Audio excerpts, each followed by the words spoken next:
This is Johnny with TigerBomb MMA, and today I'm going to go over UFC Vegas 106, I believe, Burns versus Morales, giving my thoughts, predictions on the entire 12-bout card. Not a bad one. I like this main event. It is retirement for Burns, and then Morales. Morales is sneaky, man. He's like, what, 16-0, 17-0. Well, it's going to be 18-0. But this dude is under the radar as like someone who should be in the title talks. And then maybe after this, depending on how he handles Gilbert, we might be talking about maybe a number one contender spot for this kid, or, you know, maybe talking about him fighting Ian Gary type, someone up there, like a higher test, like a Jeff Neal, something that can get him closer to the title. Because being undefeated 17-0 and having the nice little win streak that he has in the UFC, I think it needs to be talked about a little bit more. But before I talk about this card, I do want to talk very briefly. Who am I kidding? I'm going to talk a lot about the Muhammad versus Della Maddalena card. I didn't do terrible. I went like 7 out of 12, so I got 5 wrong. A couple I thought I might have been robbed. And there's a couple that I actually was legitimately wrong about, where I felt like, well, I'm fucking stupid. But not a bad card. Betting wise, it was kind of rough because, prop betting is a cruel mistress, and you expect a certain fight not to go the distance, and then they fucking just stare at each other. But first fight of the night, we got Beksat Almakhan. I do regret not going in on Beksat. I saw his line diminish like right before the fight, and something about that spooked me, and I don't like being spooked by lines like that. And I stayed away from it, and he knocks the fucker out in like 12 seconds, and no one does Brad Katona like that. Brad Katona's tough. Daniel Santos defeats Jung Young Lee. Now, I was pretty confident that Lee was going to be the bigger dude here. He was going to be the faster dude, the stronger guy. Not the case at all. Daniel Santos ragdolled him, which, I knew that going in, that he was the better fighter, but didn't expect him to be the much, much better fighter than Lee. Like, I've seen Lee, despite him kind of being like a, standard Korean kickboxer type of guy, like they tend to be very well-rounded, but not extraordinarily well-rounded. I expected a little bit more from him, and he got dominated. 30-27 was not out of the question. I thought maybe round number 1 could have been very 50-50, but kind of a common thing that happens is that fighters do tend to have a big moment, and then they let the lead slip away from them. Didn't matter at the end. He still would have lost. Marc-Andre Barriot, I had him on a parlay. He got rid of Santos or Silva real quick. It was pretty bad. It was pretty bad. Like, that is the Andre Barriot that we needed back, because he's not a bad fighter. It just, he's been fighting better competition, and Bruno looked like dog shit. And then unfortunately he looked so bad that you got sympathy for him. It kind of sucked. Navajo Sterling expected a finish there. He didn't get it. He nearly got it. Gassed himself out trying to get it. Ivan Erslan, fun fighter. I think they're giving him just tough matchups. I mean, Kutalaba on his like first fight into like going up in Ascension was a tough one for him, and now they give him Sterling, but he's got the problem of not engaging or throwing too much. He was landing the right hand, and then he stopped doing anything. And then Sterling, he showed he was, he's still green, and he's going to improve. And as long as they keep giving him like incremental steps up in competition, he should be fine. But I don't expect title aspirations for this guy. Like, I'm sure he'll get knocked out cold at one point, unless he completely drastically changes from one fight to the next. He's not a young cat. He's like 27. Give him up until 30. If he makes some improvements, we can go from there. But looking at him at like the minus 300 range, not a fan of that. Bukauskas defeats Kutalaba. Now, I ain't gonna lie, I didn't really pay attention to this fight, so I can't give you a definitive answer as to who I thought won. Round number 2 looked like Kutalaba edged it out, even though I think Bukauskas was landing the cleaner, harder shots when he threw, just not enough. I would still give round number 2 to Kutalaba. Round number 1, I was like, whatever, I wasn't paying attention. And then Bukauskas won round number 3. Everyone kept saying that Kutalaba won that fight. I don't know. I don't really care. I did pick Kutalaba. I had a feeling he would kind of fuck this one up. Bukauskas, I don't necessarily think he did enough of anything other than, landing the hardest shots, but he didn't do enough. So I do feel like maybe Cutelaba was, I don't want to say robbed, but they should have given him the decision. I ultimately don't give a shit. Jazz Divisius handles and fills the holes of Andrade, which was nice. Mike Malott defeats Charlie Radke. Radke disappointed me here. This is one I did get 100% wrong. I thought he would win the battle of the left hooks. He kind of fought like a pussy against Mike Malott. Mike did have a good game plan of just kind of staying on the outside, doing kicks and countering. But you do notice that Mike, he gets hit in the nose and then he starts sniffling. So you can get to him and you can break him, but Charles didn't do enough and it was just too late for him, which was a good sign that maybe his teammate might fuck up. Saint-Denis actually subs Prepelec. I did take, right before the fight, submission. I had checked. Kyle had never been TKO'd. Dude's tough as shit, but Denis is showing why you could not trust him at the highest level, because this guy is getting cracked by Prepelec. Nothing too dangerous, but enough for you to be like, dude, you're minus 1,200. What the hell? Takes him down after beating him up a bit on the feet, chokes him out with the arm triangle, cashes me. It was nice and dandy. Natalia Silva. Now, this is another one where I'm like, damn, I picked Silva. I knew this would go this way, but I thought Grasso would have more success. And alas, no. I was actually disappointed in myself for not going all in on Silva, like taking a mortgage loan. Like, I knew she would win, but I still had that doubt. Grasso, excuse me. Her foot went in my mouth for a second. Grasso is unfortunately like a flash in the pan, and that sucks to say because I've been watching her since she was much younger, back in like Invicta, and I expected her to do well, and she did get to the title. And then at that point, I have a theory about people who maybe don't deserve the title, who get the title, and then they just fall off a fucking cliff. And I think that's what happened here. Like, she has the tools, but her team sucks. And they can only take her so far, and that's where they are. And Silva, probably the best female 125er in the UFC, and I expect her to be fighting for the title soon. Ayman Zahabi defeats Jose Aldo. Now, I had Aldo. I bet Aldo, and I think he deserved to lose this one. If you had Aldo and you thought he won the first 2 rounds, yes, I do think he did enough to win the first 2 rounds, but he also did enough to lose the second round, or should I say not enough. I'm watching this fucking fight, and when you're fighting a hometown guy and you're not throwing enough and you make it look closer than what it should be, and it was very close round number 2, you're not going to always win that round. And it was a unanimous for Zahabi. It was a 10-8 up until Jose gassed out. He had the fight in the bag, and then he lost, and that's simple as that. Like, that one sucked. Jose Aldo, probably retire. You should never be looking like that against an Ayman Zahabi, and here you are. Valentina defeats Manon Fiorot. I actually thought Fiorot won this fight. I thought she did enough to win round number 2, 3, and 5. Now, I didn't necessarily feel like it was a robbery when it was kind of announced. Like, neither woman did quite enough. I think Valentina won the striking exchanges. The clinching was won by Fiorot. It was just very minimal to judge, and I thought Fiorot did enough in the clinch with the volume. Maybe not the hardest shots, but good knees to the gut. I like the knees. Ultimately, the 5th round decided it for Shevchenko, and then when I found out that they gave 5 to Shevchenko, I did feel like they robbed Fiorot, so I felt a little grimy there. But again, I don't necessarily feel bad or anything. It's just like she didn't do enough.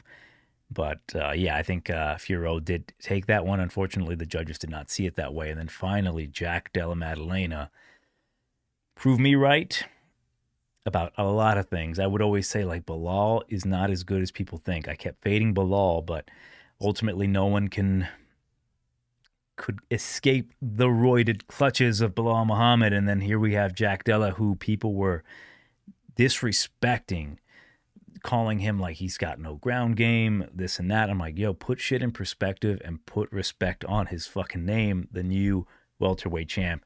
And what I found even more hilarious is people were saying like, oh my God, don't ever call Belal Muhammad boring again. I'm like, yo, if Belal Muhammad has a fight every time where he's getting the shit kicked out of him, then yeah, I'll call him the most entertaining fighter in the UFC, because the only reason that fight was entertaining is because Jack did not allow the law to make it a boring fight. Him showing his roided chin was great, but man, I'm telling you, like, he's never going to be the same after this fight. He got his ass beat. And what I found even more funny is that people were saying, because in my eyes, bias or not, I would like to say I'm unbiased, but I had it 5-0 for Jack. I thought he maybe could have lost round number 4, but I thought he manhandled Belal. I thought he made him look silly. And people were saying, like, oh, Bilal's getting the better of the striking. The fuck he was. Is a fist fight. If he lands on Jack, doesn't mean he's winning the fight. He landed a couple good shots, but this is a fist fight. Jack put it on him. The fact that it came down to the 5th round, and that's what makes Jack the fucking man, instead of accepting his victory, because they thought he was up. They said to him before the 5th, 5 more minutes, you become a world champion, keep pinging the cunt. And he did that. He didn't rest on his laurels. He got up from bottom after getting taken down, and then he beat the shit out of Belal. The fact that some people had it 3-2 for Belal, disgusting. It is why I hate the idea of continuing to judge MMA, because no matter what, there's going to be a bunch of morons that don't know what the fuck they're looking at. And yeah, at the very minimum, 4-1 for Jack Della, the new welterweight champion of the world. We got Islam coming up next, and it's going to be a fun fight because I think he can beat Islam. I think he's the underrated guy right now. The underground king now is Jack Della, a guy who, dude, is just in it for the fight. He doesn't care about the belt. I respect that. He is what Sean Strickland thinks he was. Enough about that. I am I am fucking ecstatic about this, dude. I had to cut a lot of shit talk from the previous video, but ultimately, when Jack was announced the winner, I went fucking buck wild. I started bashing my head against the fucking door out of pure, like, ecstasy. The most autistic I've ever been in my life. This shit was awesome. But yeah, let's get started into this main card here. The Burns versus Morales card. Very briefly going through this. Luana Pinhiero versus Tisha Pennington at strawweight. Minus 400 for Pennington. Slap in the face to me. Disgusting. Plus 310 for Pinhiero. Here's my quick thoughts on this fight. Pinhiero, judo background, gasser, bit of a quitter. Pennington, 35 years old, taekwondo background, major lesbian. Tisha did show the ability to get taken down and controlled in her last fight against Carla. Pinhiero did show some improvement against a girl who's on a very good winning streak right now, and Jillian Robertson. Like, honestly, I just want to be lazy and go with Pennington because it's the safe route. She's minus 400, but fuck it, I don't give a shit. Jack's the champ. I'm going to go with Pinhiero here just because I think this girl's a lot hungrier at this point. Like, she has fought tough competition. You know, you can look at her like Amanda Ribas gave her first loss. Then you gave her Angela Hill, who's on a resurgence, and then Jillian Robertson. Like, if you put that in perspective, I hate to be looking at it in that manner, but like at these odds, I kind of have to. I kind of have to take a wild goose step and go with Pinhiero here because I think Pennington, like, really at this point, we're gonna bet minus 400 on a 35-year-old woman. I can't do that. Give me Pinhiero, who has been working on her judo. I think she's going to be using that here. It's just about the pacing. This girl does have power. She just has to be more patient. She has to pace herself and actually execute. If this becomes a kickboxing matchup, then Pennington's going to look minus 400 up until she gets her decision. I don't think she'll finish. But yeah, give me Pinhiero. Just give me Pinhiero decision. Let me see her just get some ground control, some top control, and then maybe ride out the rounds. Like, I don't expect anything spectacular here, but I do think Pennington's got the easiest path to victory if Pinhiero keeps showing the same level of, you know, mental breakage. But if Pinhiero comes in here very motivated and hungry, trying to fight for her job, you know, she's the only one bringing in money between her and her boyfriend, Nicolau. So give me Pinhiero. It's really like I kind of just have to bet $20 on that plus 310 for the hell of it. So give me Pinhiero by decision. I don't like it, but fuck it, who cares? Hyung-Sung Park versus Carlos Hernandez. Hernandez is just notoriously fighting Asian fighters. Like, what is it? What is it about him? Like, did they kill his fucking uncle back in like 94? What's going on? Like, is he from California? Like, did they Koreans shoot up his uncle or something? rooftop Koreans. I don't fucking know what it is, but they keep giving Hernandez Asian fighters. And for the most part, he loses to them. But they're giving him kind of like a prospect-ish. He's 29, which is weird. Like, he seems like he's like 24, 25 because he fights like that. He's not the most well-polished guy in Park, and he's minus 190. I don't love those odds. I think Hernandez is just more experienced, and he is, tougher of the two, I would suppose. He's had the tougher out between the two. I know Park was scheduled to fight the guy that Hernandez fought last in Thembenerol, whatever, the guy with the good punching power, king of knockout. And a lot of people were on him to maybe knock out Park. That got canceled. If it comes down to it, I think Hernandez does need to use his wrestling here. His boxing's not bad, but he doesn't have that pop. Park, I like Park in this spot for a decision, mostly because I think he's going to have the power advantage. And I think just, I don't want to say the youth advantage, but in a way, the youth advantage. Like, Hernandez has fought better competition than Park, but I do like how Park fights. This guy fights very measured. He can go for it. He can get the knockout. He's nothing particularly special, but I do like the way he fights. I think he can just bring a different energy that Hernandez is not necessarily quite used to, Like, Hernandez is very much like, I call him the Mexican Frankie Edgar, but he doesn't have the same level of wrestling, control, power. So in this matchup, I just think that Park can maybe land a couple extra shots that can steal the round. I think it'll be very, very close. I would even say maybe Hernandez is quite live here because I think it will go to a decision. It's just that with Park having maybe the little extra added X factor of maybe throwing in some nice low kicks and high kicks here and there, it might sway the judges in his manner. I don't want to say it's a dog or pass. I think it's just a pass in general. So just give me Park by a decision. Next bout, Denise Gomes versus Elise Reed. Gomes submission. I like Elise Reed, but she's plus 380 for a reason, right? Minus 500 for Denise Gomes. You're going to have to prop her up or doesn't go the distance. Elise Reed, I always liked her striking. She's a very clean striker.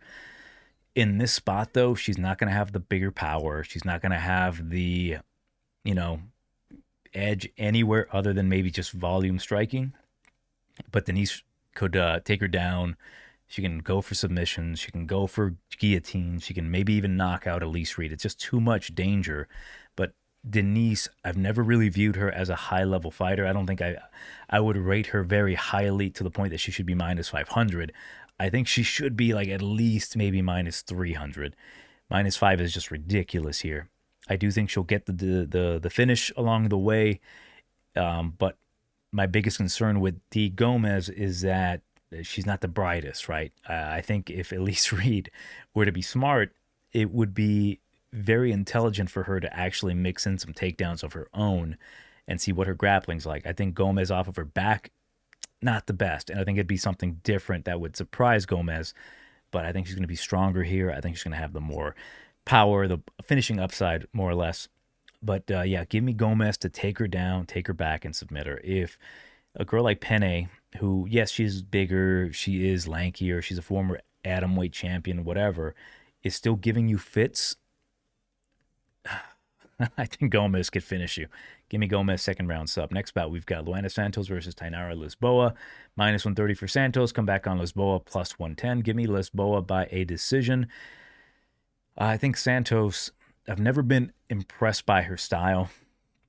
I think she has improved her striking, but Lisboa is a girl, and you'll hear this a lot. She kickboxed Valentina Shevchenko twice. She lost to her twice. I think she's the better striker. I think her grappling's not terrible. The only method really that I can see Santos winning is maybe getting some top control with the judo. She's looking kind of thick right now, not in the good way.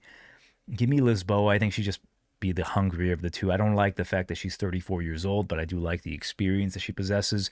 And the last time we saw Santos fight somebody who had, decent enough jiu-jitsu to take the back and better striking was against Casey O'Neill. And that was a girl who was the underdog then, very live at that time. And we saw how she struggled, Santos that is, when she couldn't get a takedown. So if she can get the takedown, yeah, fine. Granted, she'll be a good minus 130. But I do think that Lisboa, focusing on just taking, judo courses to not get flipped on her fucking head, I think she can win this one by a decision. I think she's a nice underdog here. Next bout, we've got Connor Matthews versus Yadier DelValle. Minus 420 on DelValle. Come back on Connor Matthews is plus 320. The most difficult thing about this fight is how are we going to play DelValle? He can really win however he wants. He's still not a proven commodity to me. He's 8-0. The dude is the goods, right? He's got good striking, good power, not a bad guillotine, not bad grappling. He's a solid dude. He deserves to be in the UFC. He's still relatively young. He's 28. His fight in the Contender Series, one of the best. He somehow didn't get the finish, and it wasn't because he didn't try. He went for it, and he just couldn't get it. And I liked what I saw was that killer instinct. This dude, you see his fights, a couple fights ago against Michael as well, and it was a very good showing of his. It was just a good showing to see where he's at right now. Because minus 420, to me, it's just kind of an overkill, even though it is Connor Matthews, and I expect him to, die in this matchup. I don't know how, whether it be death by 1,000 paper cuts and it's a decision, whether he gets choked out or more than likely knocked out. He did get knocked out viciously in his last fight against Jose Delgado. And with Connor, like I mentioned, he is one of the three kings of bum featherweight. Like the other guy is the head king, who's probably out of that region now, which is Francis Marshall. He's still kind of a loser, but he's getting out of that realm for me. Then it's Bazooka, and then it is Connor Matthews, and he's the bottom of that three car pileup of trash. Again, Francis is kind of getting out of there. He's getting into a different category in my eyes. So this is a very, very, I don't want to say easy matchup for DelValle, but when I show when I talk about the showing with him and Aswell was kind of peppering him after round number 2. Round number 3, he won that decisively because he couldn't get finished, and DelValle kind of showed a bit of fatigue in there. So I'm curious to see what the gas tank of DelValle is going to look like in this fight. I thought it improved in his previous fight in the Contender Series against Antonio Pinhiero, where he went all out, man. But this guy's not necessarily like a huge finisher. I can see him outpointing Connor, kind of keeping it safe. Connor's going to definitely look for takedowns. I do like DelValle's takedown defense. He's not a bad fighter. I just think that there's going to be too many... What am I trying to say here? Too many opportunities for Connor to clinch him up and maybe stop the progress of a possible finish. Hence, I haven't bet him yet. I do think if you do bet him, he might be just best taking maybe inside the distance or via points, maybe just doubling up on that, hedging that, just to be safe. I will go by knockout in the second round, because if he does go all out and he cracks Connor, I think he can knock him out. I think he's got the power to knock out Connor. This dude's chin is not great if Bazooka's knocking you out. So give me round number 2, DelValle. Next bout, we've got Jared Gordon versus Thiago Moises. I'm going to go with Gordon. He's older. The thing is, he's grittier, and he is not a quitter, all right? I have this theory about Thiago Moises. Moises is, I think, the better fighter between the two of them, right? He's got the good jiu-jitsu, good wrestling. He's better physique. Probably gets more pussy than Jared Gordon. His liver's not, deteriorated from multiple years of drug use. There's everything's going for Thiago Moises.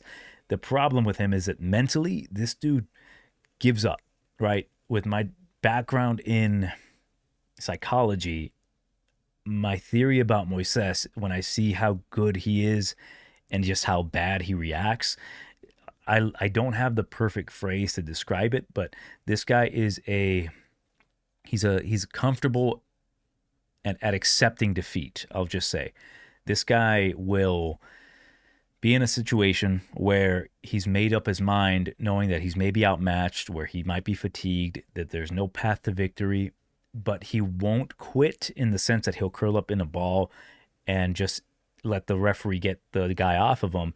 He will still try to fight. His main goal, to me, seems like he is trying to reach a decision loss. Like, that is his main goal after he's realized, like, oh shit, this is much harder than I thought it was going to be. When he's beating dudes up, Like the Mitch Ramirez, he looks fantastic. He's confident. When you see him having some struggles, you see that confidence just kind of go down. But he's not the type of guy to just do nothing. He will attempt to win the fight. Like his brain will tell him, like, fuck, I need to do something. I need to do something. Throw a head kick. He'll throw a head kick that looks good. It doesn't do anything, and then he won't do anything again. Or go for a takedown. He can't get the takedown. Like I saw that exact moment when he tried to take down Mr. Highlight. Oh my God, what's his name? Ludwig Klein. And he had him dead to rights, and Klein's just, his hips were too good. And Thiago just said, like, oh, fuck. That was the moment. It's like, just don't get knocked out, and I'm perfectly fine here. Like, he'll attempt to win a fight, but he won't put his all into that attempt. And ultimately, I think what Gordon can do, him being the grittier guy, he's not the better guy, but this guy is just too gritty, and I think he might outgrit Thiago into a decision. But Jared is a guy who's kind of notoriously hard to be judged, I suppose. Like he's not necessarily anything too flashy.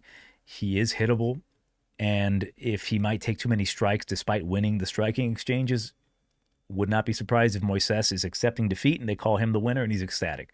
But yeah, give me Gordon. I don't like betting Gordon, especially when he's fighting a guy that's more athletic. But in this case, my theory is I think he can break him enough for him to just steal that decision from him. So give me Gordon by a decision. Next bout, Mateus Camilo versus Gabe Green. Gabe is dropping to lightweight. Camilo, funny thing about this kid, before I get into how he got into the UFC, this guy used to fight at bantamweight, moved up to featherweight, and now he's at lightweight. And the dude's only 24, right? Like this, he was a kid, and he's just been getting bigger.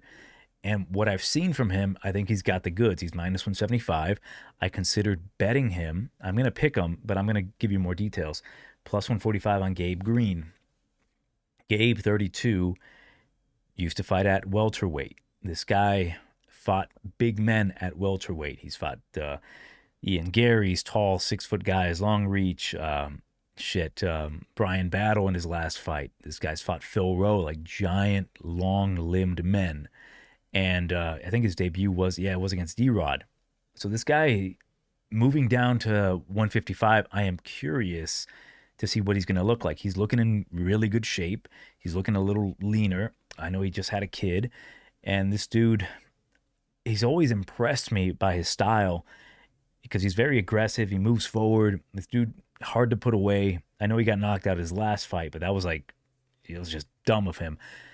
I'm intrigued about this matchup so much so that I'm probably going to stay away from it. For Camilo, this guy, I don't know his name, but Doorknob or whatever. Doorknob, not whatever. The kid who called out Dana White, like, I'm an undefeated lightweight, give me a shot. Dana's like, sure, why not? They go to this fight, and he overperforms over Doorknob over here. Camilo's got the goods. He's got hard low kicks. He's got very hard striking.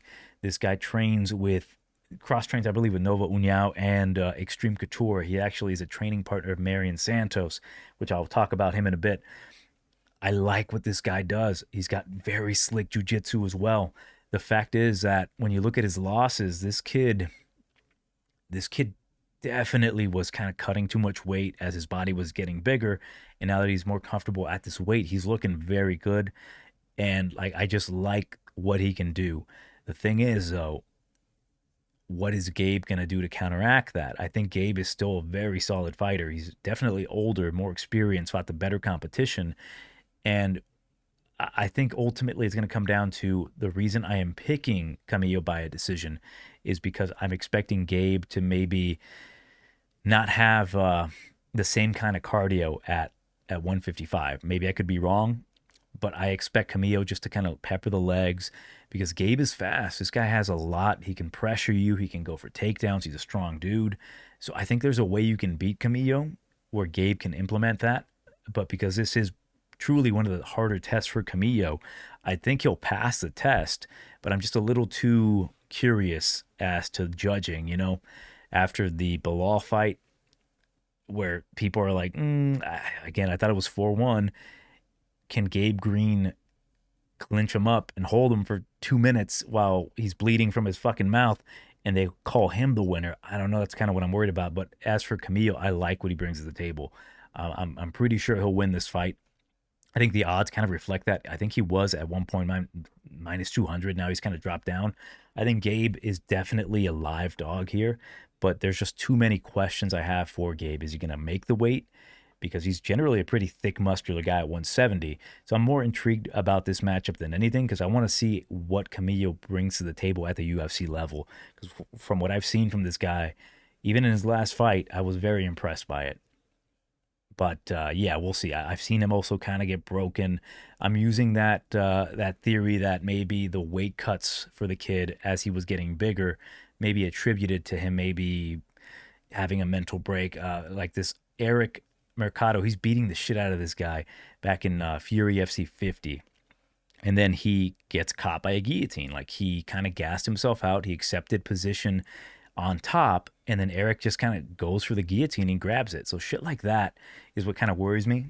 I do think he is over it, but I am not willing to put money on him quite yet. I think this kid is possibly something special, but I am not 100% yet, and because of that, I'm going to stay away from it. Too many question marks, but I will go with Camilo by decision. Next bout, Julian Erosa versus Moises Costa, opening up the main card, minus 220 on Melky. I'm taking him by a maybe. I think he can knock him out, but I think this will go to a decision.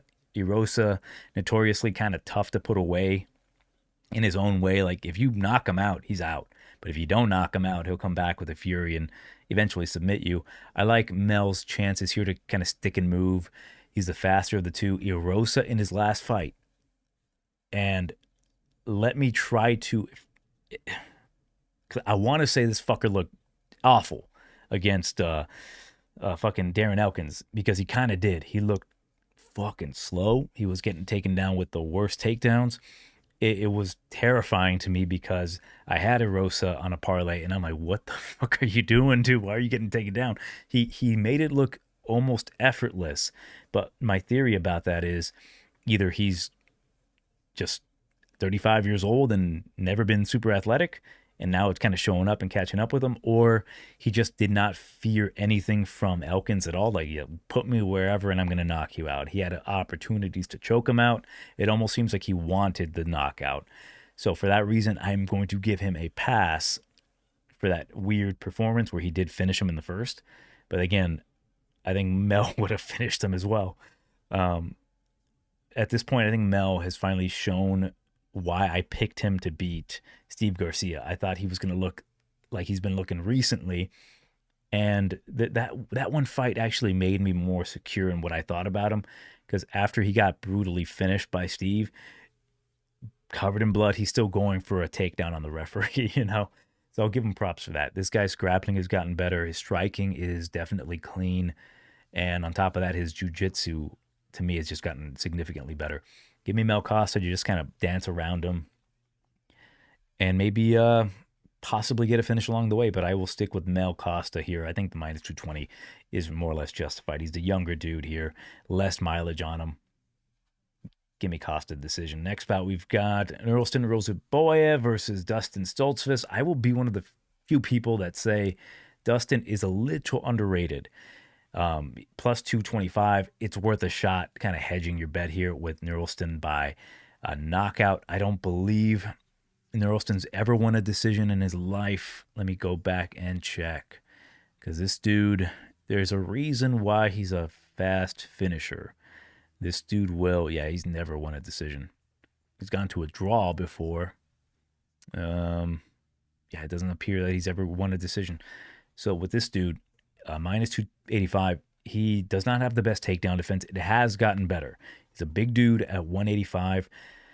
You see him fight at 170 against Buckley, and you see how Buckley took him down that easily. It's way different. Dustin's not that kind of an explosive fighter that's going to threaten you with overhooks, overhands, and shit like that, where Nerlston's just going to be like on his P's and Q's, and then he goes in for a takedown. If Dustin was that kind of guy, I would expect him to do that, take him down and kind of out-grapple him. He is the better jiu-jitsu practitioner. He's a black belt. I think Stoltzfus is live here, bearing that he survives into the second round. I think he can get a submission. I think he can finish Nerlston. It's just that when Nerlston is on his game, when he's on his bike and he's like a little less anxious and just picking his shots because he's going to be the bigger dude by 5 inches, and surprisingly not the bigger guy with the reach, although the kicks are going to be the bigger discrepancy with the lengths of the kicks. I think he can edge him out and eventually get a finish. I think Dustin's chin is not the worst. This guy's taken atomic bombs. I think he might be able to survive something from Ruziboev. It's just that I cannot trust him to do so. I think if he ducks his head, he might catch a knee up the middle. And I do think Ruziboev is much different at 185 than he is at 170. Like, it's just completely night and day. I like where he's training. I like the guys he surrounds himself with, grappling heavy dudes. I think he'll be prepared for this test, and I think he can knock him out in the second round. But again, if it does get to that second round and you start seeing maybe some success late for Dustin, I like the live betting there. I like Dustin just money line as well. So I will pick Ruziboev knockout, but I do like the idea of maybe putting some money on a hedge for Dustin here. Next bout, we've got Marion Santos, minus 140, come back on Yusuff, or Sodiq Yusuff, plus 120. I'm going to go out and say I'm going to take Yusuff by a decision here.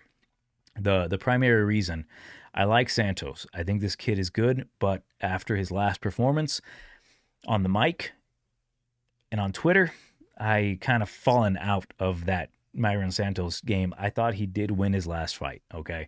Now, I have a lot to say about the Francis Marshall fight.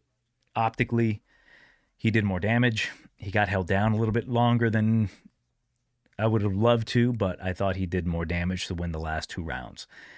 He agreed, and then he kind of backtracks and he says, you know what? I think I lost that one. I think he's just trying to get favor from the judge, not the judges, but from the community, saying like, oh, at least he's honest. Like, no, idiot. Like, don't ever fucking say you lost a fight like that. Unless you know for a fact that you lost a fight, like you got dominated and they give you the round and you got like a good robbery, shut your fucking mouth. I did think he did enough to win the last 2 rounds. It's one of those fights that you can interpret the way you want to, because I've been in those situations where I have to interpret what I'm seeing as a judge. And if I see a guy up against the cage and the guy's not doing anything, not to say that this is what happened here, but this is a true example. I see a guy getting pushed against the cage. The guy pushing is doing fuck all. And the guy I'm watching is kneeing him to the belly enough times to make him uncomfortable to shoot again and get stuffed and then get hit in the stomach again. But the perception is, well, he's pushing him up against the cage, and that's what Judge A and Judge B can see. But I'm Judge C looking at the belly shots to the belly. I'm seeing damage getting done. I am the dissenting judge based off of what I see, and I like damage, and that's kind of how I felt about that fight. Santos did just more damage. It could have really gone either way, so I'm not upset about if Marshall would have won, but I do think Marion did more damage. As for Yusuff, moving up, I think that's the best thing for him. He hasn't looked good at 145. He's always been a bigger dude. I think he does have the grappling edge. He has the striking ability to kind of contend with Santos, make things a little bit more interesting. With him having the ability to go for takedowns, I think he can definitely make this more interesting, where he can actually push forward safely, and on top of that, mix in takedowns and maybe even take down Santos and hold him there. I do like Santos's takedown defense. Like, from what I've seen of him, he's not the biggest knockout guy, but he can get you. I do like his teep kicks up the middle, but I think him moving up in weight in Yusuff is not a bad look. He's still very young, and he's way more experienced. And I do like to see these guys move up opposed to move down, like Gabe Green, where there's too many question marks. With Yusuff, I know he's been 5 rounds. He's fought a guy like Barbosa and looked good early. And without that weight cut, is he going to look better? And I'm hoping he does. I'm going to take Yusuff by a decision here. Okay, Paul Craig, plus 340. Come back on Rodolfo Bellato, minus 500. Bellato keeps making me look absolutely foolish every time I pick him, because he's getting his ass beat, like, for the love of God. But here's the thing about Bellato. He's getting his ass beat. He's taking a ton of damage, but he keeps coming back, and he keeps terminating his way into these fights and nearly finishing them. Against Pretoria, like, he gets hurt. He comes back, and that was a good learning lesson for him, because he kind of got too cocky there against a bum, and then the bum cracked him. He eventually came back, got on top, and finished him, because that's the kind of guy he is. Like, I like seeing that kind of adversity. I don't like seeing it twice in a fucking row in a fight where he should have destroyed Jimmy Crute, and then he goes for like a lateral drop and he brings him right up into the mount. And even then, he looked good there. He didn't get submitted. He didn't get pounded out. He got back up, but he did get cracked with an overhand that hit him right in, like, square in the jaw that rocked him. But you saw second and third round where he came back. He was looking good. Hard low kicks. This guy's solid as fuck, man. It's just that he's not quite all there. It's weird that the moment he hits the UFC, he leaves his brain behind, because I've seen him fight elsewhere. He gets his own takedowns. He's a solid BJJ black belt, trains at Peloton. I like Bellato. I just need him to, for the love of God, not have a fight where he gets rocked. We got Paul Craig here, moving back up to light heavyweight. He's dangerous in every facet of the game. Like, if Bellato were to put Paul Craig on top of him with a dumb takedown lateral drop, it's not going to be pretty. Like, Paul's a finisher. He's good on top. He can get that triangle at any point. I do like Bellato here. I think this is going to be the true coming out party for him, where he's going to look better than ever. He's going to attack the low kick. He is kind of hard to take down. He's a tank of a man. And I think he can get the knockout. I think he's just a better overall fighter at this point, but he's just so dumb. I cannot put hard-earned money on him. So I am kind of waiting until the props come out where I can take this fight doesn't go the distance, or Bellato inside the distance, and parlay that up. But yeah, it's a tough one here. I think Bellato can come out here and not come out in the first, second, third, whatever. He can be safe. He can try to mitigate damage taken. Yeah, Paul is the type of guy. He's not athletic. He can't strike. His only chance is to get it to the ground or bait Bellato into getting into his guard and maybe getting subbed there. But I think Bellato's going to attack the legs. He's going to be the harder hitter. It's just that I don't like those odds at minus 500 after what we've seen. But I like his durability to an extent, and I like his ability to kind of recoup, like forget, have a short memory after like getting his ass beat and then coming back and then just dominating. And then finally, main event, Gilbert Burns back at welterweight fighting Michael Morales here. Well, why did I say back at welterweight? He's always been at welterweight after he moved up.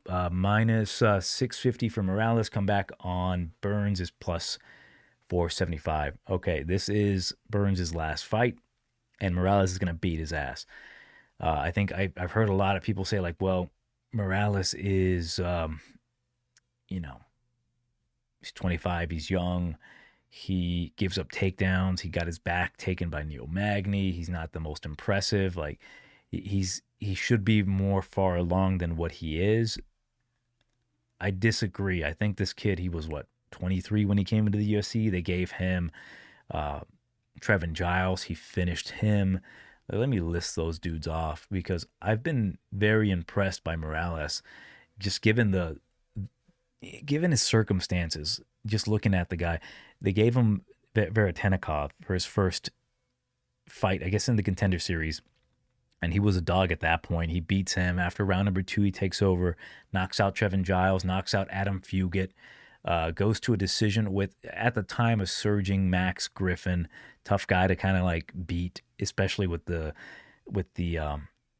experience discrepancy. We've got Jake Matthews where he beats him. Jake's also surging right now. Neil Magny. That is the one time I picked Morales to win after round number 2.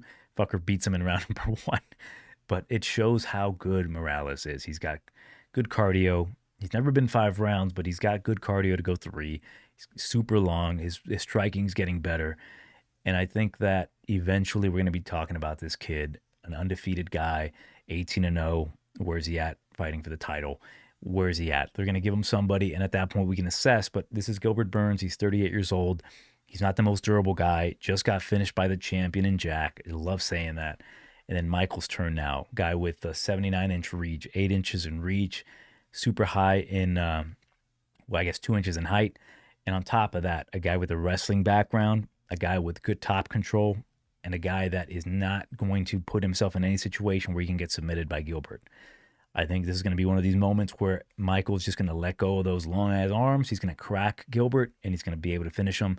I'm going to say round number 2 by knockout. It's been a nice run for Gilbert. Gilbert has truly earned my respect over the years. I was a kind of guy that like I wasn't a big fan of early, but he's put in the work. He moved up to welterweight. He fought for the title, nearly finished Usman, put on a great fight against. I don't want to get into that, but against what's his face, Chimaev, and I think he deserves to kind of ride off into the sunset. But you don't go riding off into the sunset with a win. You go out on your back unless you're Robbie Lawler or Chris Lytle. So give me Michael Morales to show why he's still an undefeated prospect and also a title contender.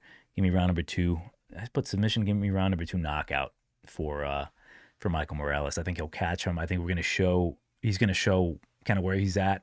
You know, he's not going to get beat by a 38-year-old former lightweight. This guy's huge. So, yeah, let me know what you guys think in regards to these fights here. What are you thinking in regards to betting? Because I'm kind of thinking passing unless I just live bet. Hopefully my baseball bets are doing good. I'll see how those are. But, yeah, Johnny TigerBomb MMA. I will see you next week.